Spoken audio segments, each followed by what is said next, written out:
Hello बच्चों, नमस्कार सभी को। Good morning. हैप्पी छठ पूजा।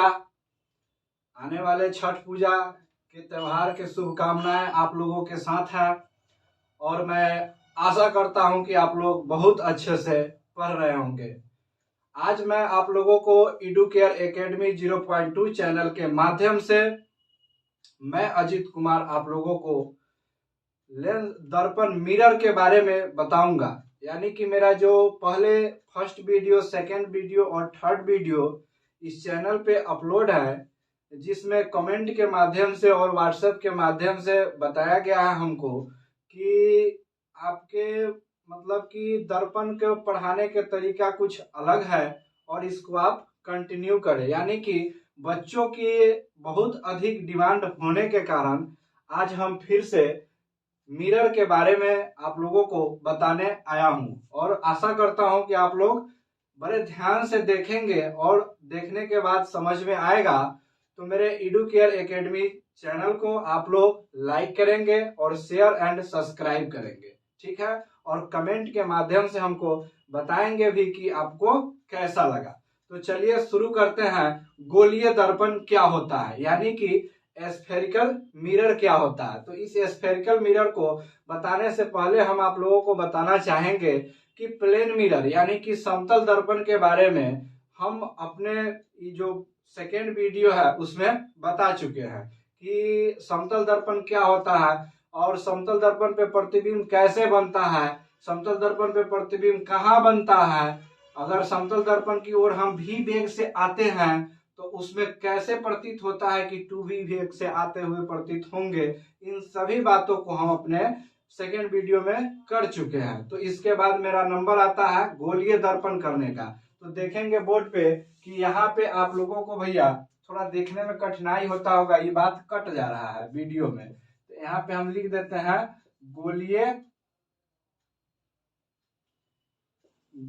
दर्पण, यानी कि गोलीय दर्पण spherical mirror, spherical mirror, spherical mirror. तो गोलीय दर्पण क्या होता है, मतलब कि एक इस तरह गुफा के आकार के यानी कि गोला के आकार के जो दर्पण होता है उसको हम लोग गोलीय दर्पण कहते हैं। और इसी गोलीय दर्पण के कटने से दो दर्पण का निर्माण होता है जिसका नाम है अवतल दर्पण और उत्तल दर्पण, यानी कि कनकेव लेंस, कनकेव मिरर और कन्वेक्स मिरर। तो आइए शुरू करते हैं। सबसे पहले अवतल दर्पण कनकेव मिरर, अवतल दर्पण concave mirror. Concave, concave, concave, cave कहने का मतलब होता है गुफा, गुफा के आकार का दर्पण, कनकेव यानी कि गुफा। तो इसमें देखेंगे कि गुफा कहाँ बन रहा है। सबसे पहले अब एक बात और आप लोग जान लीजिए कि अवतल दर्पण के एक और नाम होता है, जैसे कि अवतल दर्पण यानी कि कनकेव मिरर, तो कनकेव मिरर को अभिसारी दर्पण बोलते हैं, यानी कि कन्वर्जिंग मिरर बोलते हैं। इसके नाम से भी प्रश्न पूछा जाता है। तो कनकेव मिरर का बाहरी सतह उभरा हुआ होता है और बाहरी सतह को हम लोग सिल्वर कोटेड करते हैं। सिल्वर कोटेड करने का मतलब है रजतकरण। जब तक हम दर्पण को रजतकरण नहीं करेंगे यानी कि सिल्वर कोटेड नहीं करेंगे तब तक वह एक अच्छा दर्पण नहीं बन पाएगा।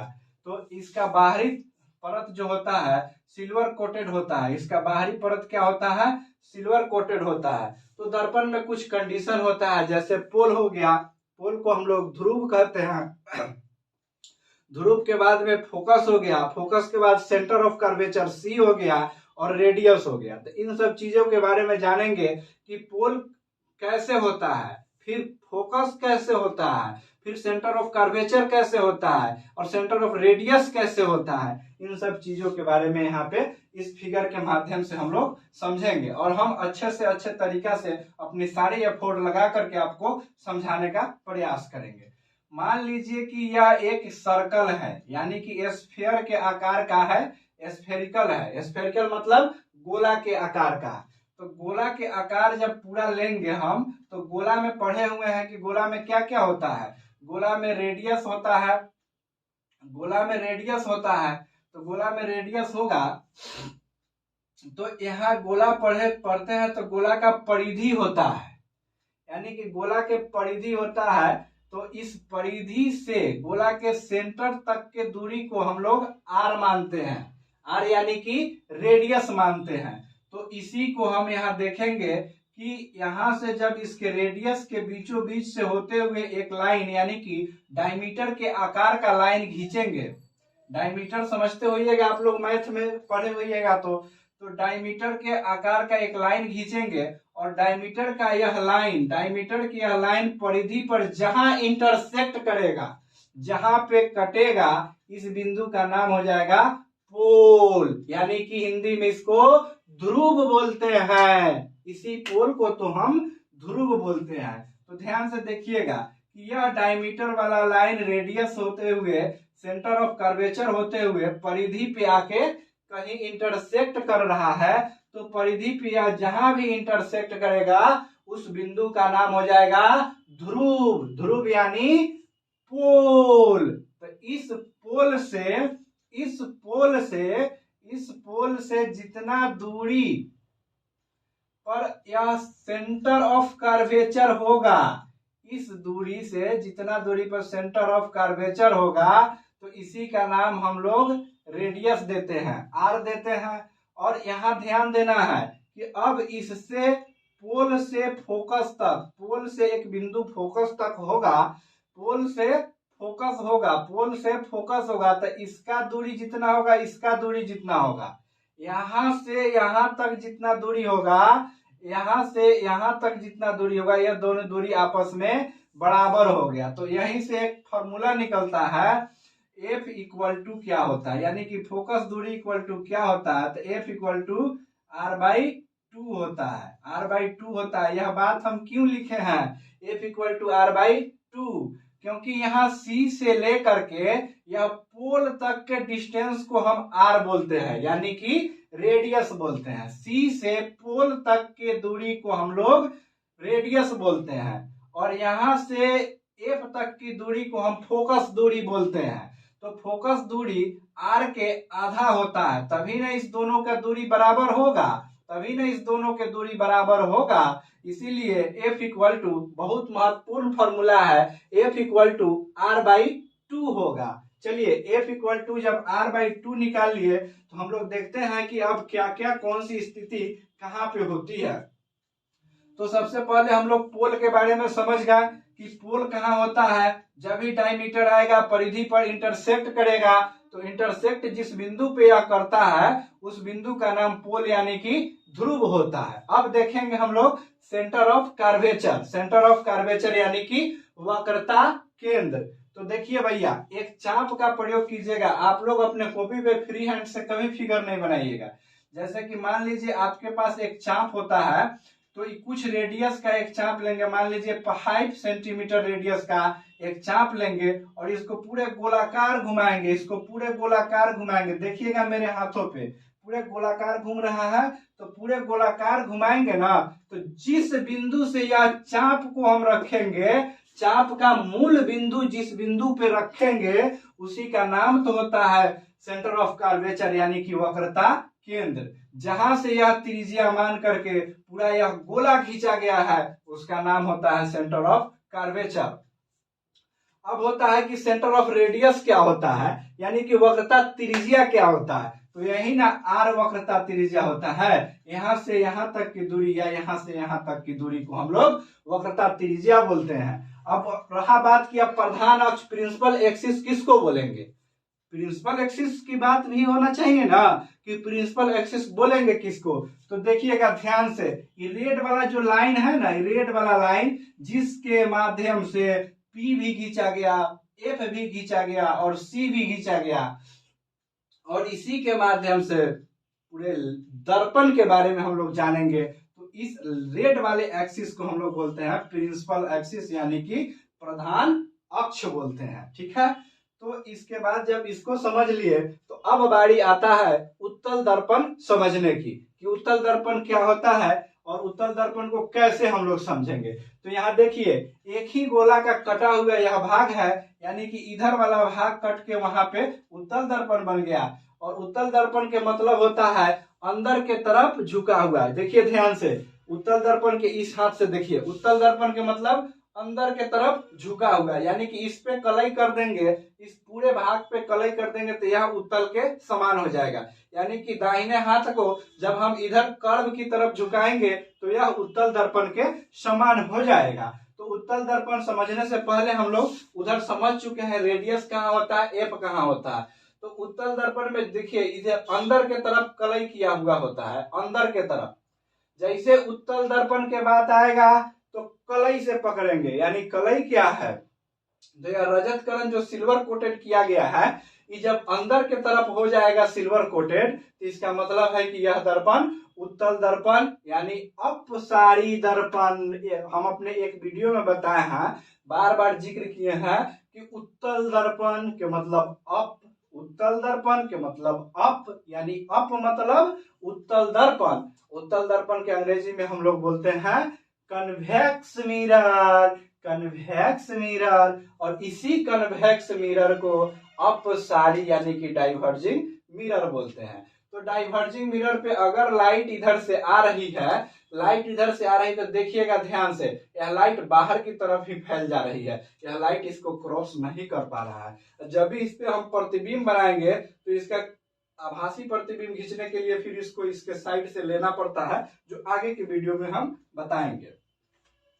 तो जिसका रिफ्लेक्टेड साइड बल्जिंग होता है यानी बाहर के तरफ होता है, उसको उत्तल दर्पण हम लोग बोलते हैं, यानी कि कन्वेक्स मिरर बोलते हैं। जिसका रिफ्लेक्टेड साइड यानी कि परावर्तक सतह, हिंदी वाले भाई कंफ्यूज नहीं होना है, परावर्तक सतह यानी कि इसको लिखे हुए भी हम यहाँ, परावर्तक सतह जिसका बाहर के तरफ होता है, परावर्तक सतह जिसका बाहर के तरफ होता है उसको उत्तल दर्पण बोलते हैं। ठीक है, तो यहां से अब हम लोग शुरुआत करेंगे अवतल दर्पण में प्रतिबिंब कैसे बनता है, वस्तु की स्थिति कहाँ होता है, वस्तु कहाँ पे रखेंगे और प्रतिबिंब कहाँ बनेगा, इसके बारे में जानेंगे। तो इस वीडियो के माध्यम से हम आप लोगों को दो स्थिति के बारे में चर्चा करेंगे।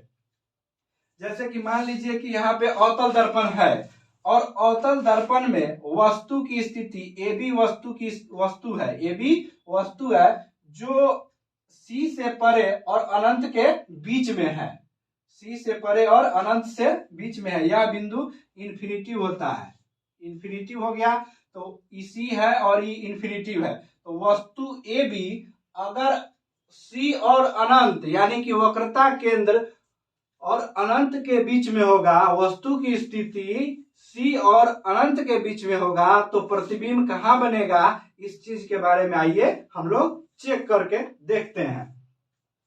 ध्यान दीजिएगा वीडियो में कि यहाँ पे अगर AB वस्तु है तो AB वस्तु है तो AB वस्तु के माथ से होके, माथा जो होता है सर यानी कि आपका हेड, इस हेड से हो करके यहां से एक लाइट को हम लोग भेजेंगे दर्पण के पास, यानी कि इसके माथा पर टॉर्च से बार के देखेंगे, इस टॉर्च को बार देंगे। अब इस लाइट को हम लोग भेजेंगे यहाँ पे दर्पण रख के सामने, दर्पण में भेजेंगे टॉर्च का लाइट।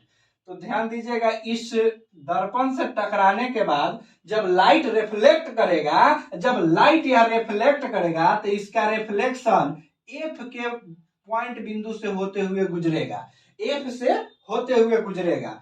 अब ध्यान देना है कि अब इसी के माथ से फिर एक बार और टॉर्च मारेंगे जो एफ होते हुए दर्पण से टकराएंगे, यानी कि तिरछा करके एफ के रास्ते से दर्पण से टकराएंगे इसको। तो जब ये दर्पण से टकराएगा तो यह पैरेलल जो पहले हम लोग टकराए थे टॉर्च से, इसके एबी के माथा से होके, अब यहां से जब फिर दोबारा टकराए तो यह क्रॉस करके पैरेलल एक लाइन आया है, पैरेलल यह लाइन यहां से रिफ्लेक्ट होकर के आया है, यानी कि ये भी तो वस्तु है और यहां से एक लाइट भेजे तो यह रिफ्लेक्ट होकर के एफ के माध्यम से नीचे आया, तिरछा कट गया। और यहां से जब हम तिरछा लाइट दिए एफ के सर से पैर के तरफ तिरछा लाइट दिए तो यह दर्पण से टकराने के बाद में यह पैरेलल यानी कि इस रे का पैरेलल यह आया, तो पैरेलल आया तो ये को तिरछा आया है, ये पैरेलल आ गया। तो यह दोनों जहां इंटरसेक्ट करेगा ना भैया, जहां इंटरसेक्ट करेगा, यह वाला लाइन जहां पे इंटरसेक्ट करेगा वहीं पे प्रतिबिंब का निर्माण होगा। जहां इंटरसेक्ट नहीं करेगा वहां प्रतिबिंब नहीं बनेगा, किसी भी शर्त में नहीं बनेगा। तो यह लाइन जब यहां से आया रेखा और यहाँ पे आकर के इंटरसेक्ट किया तो यहीं पे यह प्रतिबिंब का निर्माण किया। तो इसी को हम लोग समझेंगे कि अगर वस्तु की स्थिति C और अनंत के बीच में है तो ध्यान दीजिए प्रतिबिंब कहाँ बन रहा है, C और F के बीच में बन रहा है, प्रतिबिंब C और F के बीच में बन रहा है। तो इसी को ना हम लोग यहाँ लिखे हुए हैं कि इसका मतलब है कि वस्तु की अगर स्थिति अनंत और C के बीच में हो तो प्रतिबिंब की स्थिति C और F के बीच में बनेगा और रियल इमेज बनेगा। अब बताइए कि यह रियल इमेज कैसे हो गया। तो अवतल दर्पण में जितना भी इमेज बनता है, सिर्फ एक इमेज को छोड़ के जो आप लोग एक वो चर्चा करेंगे बाद में, तो इसमें जितना भी इमेज बनता है सभी इमेज वास्तविक बनता है। वास्तविक बनेगा, उल्टा बनेगा, वस्तु के आकार से छोटा भी बनेगा और वस्तु के आकार से बड़ा भी बनेगा। तो यह इमेज छोटा है, वास्तविक है, उल्टा है। तो यहाँ देखिए प्रतिबिंब और C और F के बीच में बनेगा तो यह इमेज रियल इमेज बनेगा, इन्वर्टेड बनेगा। चलिए अब इसके बाद में हम लोग दूसरा प्रतिबिंब के बारे में चर्चा करेंगे। ऑब्जेक्ट एट C, अगर हम लोग वस्तु को C पर रखें यानी कि वस्तु AB को वक्रता केंद्र पर रखें तो प्रतिबिंब कहाँ बनेगा। अगर ऑब्जेक्ट को हम लोग वस्तु की स्थिति को अगर यहाँ देख लीजिए AB यह कहाँ है, C पर है, AB कहाँ है, C पर है, AB कहाँ है, C पर है। तो यहाँ से लाइट भेजे, फिर यहाँ से लाइट भेजे, यह लाइट रिफ्लेक्ट करके, यह लाइट जब रिफ्लेक्ट करके इधर आया है, यह लाइट यहाँ पे आया है तो यह कटान बिंदु कहाँ है, एकदम C के सामने है। कटान बिंदु कहाँ है, C के सामने है। तो जहां पे यह कटेगा प्रतिबिंब का निर्माण वहीं पे करेगा। तो इसका मतलब है कि इसका भी इमेज वस्तु के समान आकार का होगा और उल्टा होगा और रियल होगा। तो यहाँ पे अब हम लोग दो प्रतिबिंब की स्थिति सीख गए और बच गया दो स्थिति जो अगले वीडियो में हम कराएंगे। और इस सभी का अवतल दर्पण में जितना भी प्रतिबिंब बनता है इस सभी को आप लोगों को चुटकी पर हम याद करा देंगे, एकदम ऐसे ताल ठोक के कहते हैं कि चुटकी पर कभी नहीं भूलिएगा, जिसका हम डेमो क्लास अपने वीडियो 1 में दे चुके हैं लाइन ड्रॉ करके कि किसका प्रतिबिंब कहाँ बनता है। आप उसको देखेंगे, अगर नहीं समझ में आएगा तो हम अपने नेक्स्ट क्लास में ट्रिक के साथ अवतल दर्पण पे बनने वाली सारी प्रतिबिंबों को एक साथ समझा करके आपको बताने का काम करेंगे, ठीक है। उसके साथ आप लोगों को बहुत अच्छी तरीका से समझ में आएगा। जैसे हम एगो में डेमो भी दे चुके हैं, आप लोग देखिएगा, मेरे चैनल पे अपलोड है, आपको समझ में आएगा। तो यह वीडियो आप लोगों को कैसा लगा बताइएगा कमेंट बॉक्स में। और ध्यान रखिएगा कि आपका मैट्रिक एग्जाम बहुत नजदीक है, बहुत जोर शोर के साथ पढ़ाई कीजिएगा, रिवीजन कीजिएगा, कोचिंग भी कीजिएगा, सब कुछ कीजिएगा, लेकिन सेल्फ स्टडी जो होता है खुद का बूस्टर होता है। सेल्फ स्टडी नहीं छोड़िएगा, बहुत दम लगा के पढ़िएगा। बाद बाकी के सहयोग के लिए हम लोग उपस्थित हैं आपके साथ, कदम से कदम मिलाकर चलने के लिए। जय हिंद, भारत माता की जय।